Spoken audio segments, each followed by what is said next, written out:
Hello friends, माइंडस्केप India में आपका स्वागत है। मैं हूं वसंत जोशी। दोस्तों, कभी कभी भगवान खुद नहीं आता, वो किसी इंसान को भेज देता है और वो इंसान अपने कर्मों से साबित करता है कि ईश्वर अब भी धरती पर है। आज मैं आपको एक ऐसे ही इंसान के बारे में बताने जा रहा हूं जो न किसी कुर्सी पर बैठता है, न किसी पद की बात करता है, वो बस लोगों के दिलों में रहता है। उसका नाम है सरदार तलविंदर हैप्पी सिंह। दोस्तों, अमृतसर जिले के एक साधारण से गांव में जन्मे हैप्पी सिंह जिंदगी की शुरुआत में हर उस इंसान की तरह थे जो अपने परिवार, अपने काम और अपने सपनों में उलझा रहता है। क्योंकि गांव का माहौल ठीक नहीं था, इसलिए इंटरमीडिएट पास कर लेने के बाद उनके परिजनों ने उन्हें जर्मनी भेज दिया ताकि वहीं आगे की पढ़ाई कर लेने के बाद वो वहीं सेटल भी हो जाएं, और ऐसा हुआ भी। हैप्पी सिंह वहीं सेटल भी हो गए। वहीं से उन्होंने अपने काम के साथ साथ विश्व भर के देशों का भ्रमण कर डाला, परंतु उनका मन हमेशा अपने देश की मिट्टी को ही याद करता रहा। इसलिए उन्होंने अपने देश के लिए कुछ कर गुजरने की ठान ली और ग्रीन कार्ड होल्डर होते हुए भी भारत लौट आए। कुछ सालों तक दिल्ली एनसीआर में व्यापार कर लेने के बाद वो सीधे चले आए दमोह के महगवा कला गांव में। यहां आकर जब उन्होंने अपने आसपास के गांव की हालत देखी, बच्चे भूखे पेट सोते हुए, बुजुर्ग बिना इलाज के तड़पते हुए और गरीब परिवार जिन्हें अपने अगले दिन का भरोसा तक न था, तो उनके भीतर कुछ टूट गया, या यूं कहें कि कुछ जाग गया। उन्हें लगा कि शायद जिंदगी का असली मकसद सिर्फ अपने लिए जीना नहीं बल्कि दूसरों के लिए कुछ करना है। और वहीं से शुरू हुआ उनका सफर, एक सफर सेवा का, समर्पण का और इंसानियत का, जो उन्होंने अपने विदेश प्रवास के दौरान देखा था। दोस्तों, आसपास के गांव वालों की हालत देखते हुए हैप्पी सिंह ने बिना समय गवाए एक संस्था का गठन किया जिसका नाम रखा अपना मंच। इस मंच के माध्यम से वे हर जरूरतमंद की यथासंभव मदद करने लगे। धीरे धीरे इस मंच से आसपास के गांवों के लोग जुड़ने लगे।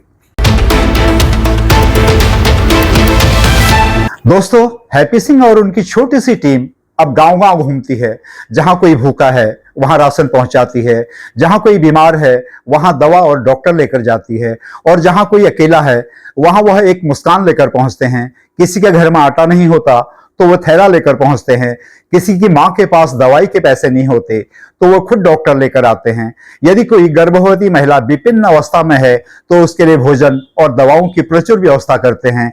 इसके साथ ही उनकी टीम आसपास के गांवों में जाकर लोगों को स्वास्थ्य और शिक्षा के प्रति जागरूक करती है, जिस कारण आज क्षेत्र में हर जुबान पर इस मंच का नाम है। लोग मंच द्वारा किए जा रहे कार्यों की प्रशंसा करते हुए नहीं सकते। दोस्तों, यह मंच किसी भाषण या प्रदर्शन का नहीं है, बल्कि यह मंच है सेवा का। यहां कोई तालियां नहीं बजती, यहां दुआएं उठती हैं गरीब और मजबूर लोगों के दिलों से। दोस्तों, आसपास के गांव में हैप्पी सिंह और उनकी टीम के कार्यों को देखते हुए धीरे धीरे गांव के लोग समझने लगे कि यह आदमी किसी दिखावे के लिए नहीं है, यह तो सच में ऊपर वाले का भेजा हुआ फरिश्ता है। अब लोग उन्हें प्यार से दादा कहने लगे हैं। बच्चे उनके आसपास खेलते हैं, बुजुर्ग उनके सर पर हाथ फेरते हैं और हर कोई कहता है दादा आ गए थे और मदद कर गए। दोस्तों, हैप्पी सिंह अब किसी पद या पहचान से नहीं, अपने काम से जाने जाते हैं। वह कहते हैं सेवा करने के लिए अमीर होना जरूरी नहीं, बस दिल बड़ा होना चाहिए, और यही सोच उन्हें सबसे अलग बनाती है। वह मानते हैं कि असली भारत गांव में बसता है, और जब तक भारत के गांव मजबूत नहीं होते देश आगे नहीं बढ़ सकता। इसीलिए वो गांव गांव जाकर बच्चों को बड़ाई करने के लिए प्रेरित करते हैं, स्कूलों में प्रेरक बातें करते हैं और मेडिकल कैंप लगाकर हर बुजुर्ग को सम्मान के साथ इलाज दिलाते हैं। उनकी कोशिश अब सिर्फ एक गांव तक सीमित नहीं रही, आसपास के गांव में भी लोग अब उनका इंतजार करते हैं। जब कोई कहता है दादा आ रहे हैं तो सच में पूरा माहौल बदल जाता है, जैसे उम्मीदें लौट आई हों, जैसे किसी ने सबके दिल में एक दिया जला दिया हो। कभी कभी उन्हें देखकर लगता है कि शायद भगवान ऐसे ही दिखते होंगे, साधारण कपड़ों में, लेकिन चेहरे पर ऐसी चमक लिए हुए कि हर थका हुआ इंसान फिर से जीने की ताकत पा जाए। दोस्तों, हैप्पी सिंह खुद रोशनी नहीं बांटते बल्कि लोगों के भीतर के लौ को भी जगा देते हैं। ये बहुत जरूरी है इनको चिकित्सा की कमी होने के कारण ये छोटे छोटे रोगों से ग्रस्त हैं। हर तकरीबन भाई हो जाए, बंदा हो जाए, कोई भी हो जाए, इनको एक इमीडिएट फर्स्ट एड और बेसिक जो हेल्थ सुविधा है वो मिलनी चाहिए जी।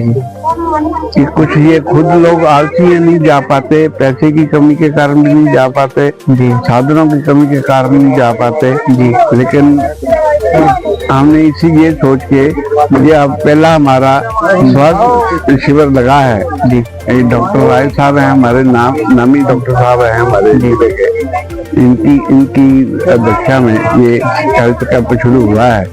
तो हमारी पूरी मतलब कोशिश है कि ये हेल्थ कैंप अब सदा चलता रहे जी, और हर किसी को हेल्थ कैंप का लाभ हो जी।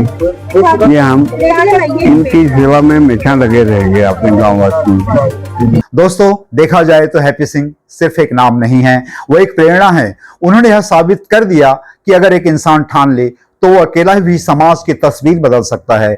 उन्होंने दिखाया कि इंसानियत अभी जिंदा है, बस किसी को उसे याद दिलाने की जरूरत है। और शायद इसलिए आज जब महगुमा कला और आसपास के गांव में बच्चे दादा कहते हैं तो वो शब्द सिर्फ पुकार नहीं होता, वो एक आशीर्वाद होता है। दोस्तों, यह कहानी सिर्फ एक इंसान की नहीं, यह उस भावना की कहानी है जो हर दिल में सोई हुई है, दूसरों के लिए कुछ करने की भावना को लेकर। और जब वह जागती है तो समाज बदलता है, सोच बदलता है, देश बदलता है। तो दोस्तों, यह कहानी थी एक ऐसे इंसान की जो अपने कार्यों से समाज को बदल रहा है, लोगों की सोच को बदल रहा है और बदल रहा है जीने का तरीका। यह हैप्पी सिंह की ही सोच का फल है कि आज महगवा कला और आसपास के गांवों के लोग अपने अधिकार और कर्तव्यों के प्रति भी जागरूक हो रहे हैं।